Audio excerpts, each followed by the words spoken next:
krásnom štúdiu L plus S je všetko pripravené na to, aby sme odštartovali ďalší výnimočný a neopakovateľný gala večer, ktorý sa obzrie za rokom 2024.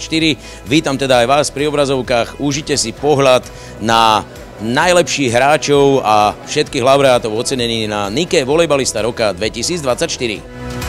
Som nesmierne rád, že sa môže volejbalistky, volejbalisti a celá komunita stretnúť trošku v inom prostredí. Spojenie kultúrnej inštitúcie a stánku, ako je divadlo L plus S a nášho športu, je určite zaujímavá symbióza aj športu, aj kultúry. Darí sa nám už 4. sezónu organizovať gala. Myslím si, že volejbal ako šport a hnutie si zaslúžia mať aj takýto večer, kde si pripomenú či už históriu alebo výsledky z minulého roka. A to, že to je dnes historický moment, je jedna vec preto, lebo sme v roku, kedy prvýkrát ženy pôjdu na majstrovstvá sveta.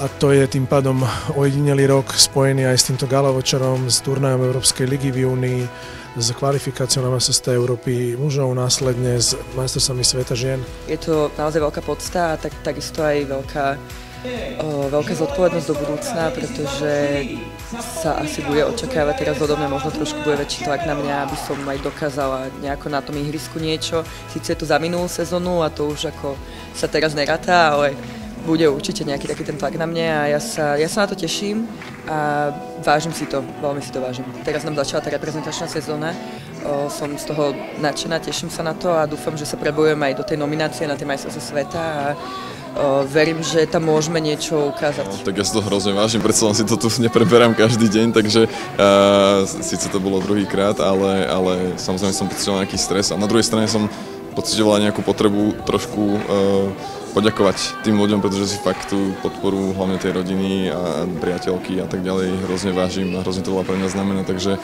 síce stres bol, ale mal som ako potrebu to ako tak nejak vyjadriť a poďakovať im.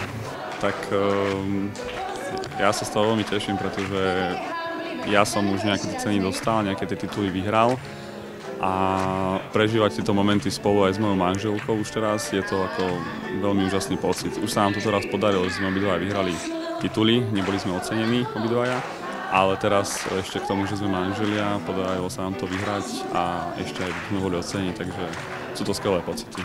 Naším cieľom a naším plánom je absolvovať ďalších 5 zahraničných turnajov a pokúsiť sa kvalifikovať na majstrovstvá Európy, takže veríme, že sa nám to podarí, spravíme preto všetko a dúfame, že tým inšpirujeme aj ďalších, aby